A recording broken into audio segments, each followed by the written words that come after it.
How do you get companies to move to Connecticut and taxpayers from moving out? Right now on Face the State, an exclusive interview with Governor Lamont's choice to run the Department of Economic Development, David Lehman. But some have concerns about his Wall Street roots. So will lawmakers approve the former Goldman Sachs executive? We'll ask him. And we'll ask State Senators Matt Lesser and Kevin Kelly. Plus, will Bradley Airport become Hartford International or something else? And how can the airport get more flights and lower fares? Airport Director Kevin Dillon is with us today. Our flashback, flying the friendly skies into Connecticut in the 1960s. It's all straight ahead this Sunday, March 10th, 2019. From Eyewitness News, Connecticut's most watched local political program, this is Face the State. Good morning. It's 8:30. Thanks for watching Face the State on this Sunday morning. I'm Dennis House. We begin today with the governor's choice to be sort of a business czar, to head up the Department of Economic and Community Development in our state. He is David Lehman, who has a Wall Street background, and that's part of the controversy that has been following you the last couple of days. Mr. Lehman, thank you for being with us on the program. It's great to be here, Dennis. Thank you. So the Senate President Martin Looney came out and said he had some concerns about where you used to work, and you worked for Goldman Sachs, which is sort of that villain name from the economic collapse of 2008. What's your response to that? Sure. So the financial crisis, very complex and obviously a very difficult time for all in Connecticut and beyond. And all financial institutions like Goldman Sachs played a role in that, and especially if they were involved in the mortgage markets, as Goldman and others were going up into that. So what I've told Senator Looney and what I've told other legislators is it's important that we discuss my background and that everyone is comfortable with that, because making sure there is a level of trust with me and the role that I hope to do for the state is really important. So for me to be effective, I need to have that trust with legislators. There are some who are saying, what did he know and when did he know it about certain things that Goldman Sachs did during the collapse? So how much did you know about what Goldman Sachs was doing? I mean, you're a partner, so obviously you're very involved. Sure. And I've addressed those questions with the Senate head on, and as well as some of the articles that have been written in terms of what I knew. And the short answer, Dennis, is I did not have a crystal ball. I didn't know which way security prices were going. I was playing a leadership role in the business at the time, but I've always operated with integrity and in good faith in all that I've done, and I hope to bring that to the state. What is your message today to those Democratic senators who are watching this program and they need to be convinced?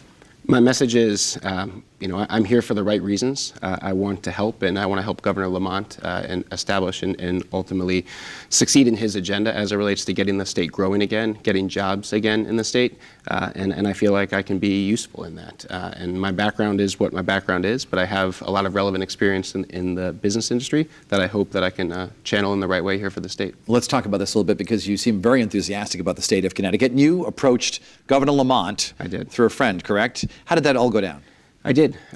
So after the election, the more I learned about the governor and his message, really two parts. One, the job growth and the economic growth that he's so focused on.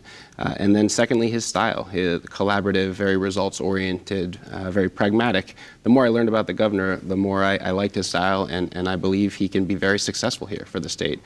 So as a result of that, I reached out and offered up my services to see if I could be useful for him and what he's trying to accomplish. In your judgment, why is it that companies aren't tripping over themselves to come here? I think there's a couple reasons, and it's a very complex, long answer, so I'll try to be as brief as I can here. I think there is a perception that the state is not a hospitable business environment, and I think that perception's built up over the course of 5-10 years, arguably even longer. I think some of that's a function of the fiscal instability, the tax increases that have happened. I think when you're trying to encourage investment and encourage business, instability is not a good thing. So I think that has been part of what's happened out there. I also think when you look at the state, you don't have a big city. And you look at some of the migration trends in particular of young people, they've gravitated towards big cities. So places like New York, Boston, San Francisco, I think it's going to be important for the next 25 years that the state makes the right investments in our cities, because I think that will be important that we have those types of growth engines for the economy. Which cities do you see as underutilized right now? There's many of them, but off the top of my head, I think Stamford, Hartford, New Haven, 1, 2, and 3 as being tremendous opportunities where we can continue to build, and hopefully the Connecticut of tomorrow has a 300,000, 400,000, 500,000 person city or beyond. And how do you get that those cities to grow? So it will take a long time. I think it's the right type of planning and investment. You want to create a community, and you look at what WeWork's doing in office space as an example, but you want to create a community where you can have people that want to live, work, and play, that they want to be able to walk in the street, they want to be able to grab a coffee. That type of environment is very attractive to many. So I think we need to make sure that our cities have those types of investments where you can see people, colleagues, people that work in other businesses, and you can have a sharing of information, and that can be contagious. As you know, we've had an out-migration problem in the state with Yes. people moving out. Many of them go to Florida for tax reasons, or Texas, or places like that. What do you say to those who are watching right now who are thinking, you know what, I don't want tolls, I don't want more taxes, I'm going to go to Florida? Yeah, I think the message is simple. We're going to change the environment here, where it's going to be one of optimism and growth and jobs. And ultimately, that narrative, it's important that it's changed, and we want to change the policies behind it. But ultimately, that kind of growth will be contagious, in my opinion. And ultimately, people are going to be part of that type of growth and that kind of activity. And I think that will stem some of that migration. And Connecticut will be a place that people want to live, they want to retire, and they want to be. As a business leader, do you support tolls coming here? Yes, I do. Why is that? I think tolls, and again, complex issue, but to sum it up, I think, tolls, if you look at other states around us, and it is a very competitive environment in terms of where you can live, where you can work, other states do have tolling in place. And the fact that a portion of those tolls are paid for by out-of-state residents, I think that's important as well. It effectively, you have a subsidy from out-of-staters for the tolls, and the use of our highways, the use of our bridges, it has a real impact on them, and it costs a lot of money to keep it up to snuff.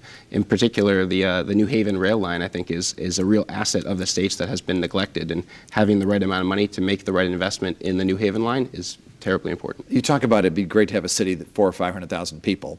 Or more. And if you look at like Hartford and its surrounding suburbs, you sort of have that figure, Yep. But they all have individual governments. And Connecticut's a very antiquated system in terms of, they all do their separate thing. Yep. How do you get them to work together and perhaps become one city? No, I think so. I just want to be careful. There's two issues. I think the kind of urbanization trend that I think is happening, I think you need to have in a fairly dense area a significant amount of people to create that culture and that environment, that vibrancy that I think is important.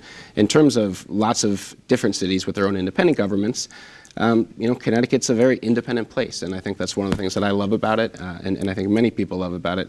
I think over time, as cities will reap the benefits of working together and collaborating, I think you'll see more and more of that. Cities working together for the collective benefit, but it's going to take some time, especially because we've done things a certain way for a very long time. Do you actually see hordes of people moving here once things are changed? Yeah, I'm optimistic. I think if you don't underestimate the positive momentum and the power of that positivity. I think ultimately if people see growth and they see that things are changing and that we're on an upward trajectory, I think people are going to want to be here, and they're certainly going to want to stay here. A little bit later in the program, we're talking about improving transportation, namely at Bradley Airport this week. And how important is improving transportation in our state? And in your view, what's wrong with it right now, our system? Transportation is incredibly important. I mean, it goes hand in hand with economic growth. I provided some testimony earlier this week, for the transportation panel that discussed tolling, but having the ability for rail, non-congested highways, the ability to have air traffic, airlift that's appropriate, that is what makes the economy go. I mean, simply put, time is money, and the more people are caught up in congestion, the less productivity they're going to have, and that's the bigger impact to our economy. So having strong air, rail, roads, and ultimately potentially in the water as well. And Very briefly, important. Bradley Airport, biggest airport between LaGuardia and Boston. How do you make it bigger? I think you increase the access to the airport, and you increase the attractiveness of it. So I think more nonstop flights, more options there, and the easier it is to get to that airport and the less total time it takes to get on the airplane and in the air, the better. And that'll make Bradley a success. So the Lehman Doctrine is better transportation, bigger cities. What else? I don't want to take up your whole program here, but I think one of the other things in the state that's we really want to use as an asset is our higher education. I mean, we have some significant institutions of higher education in the state. To really leverage off them, and the IP and research that's coming off of them will be very important for the Connecticut of tomorrow. David Lehman, thank you very much. When we come back, we're going to be talking to 2 state senators. We'll ask them what they think about voting for you. And we welcome you to watch past editions of Face the State right here on our YouTube channel or the app.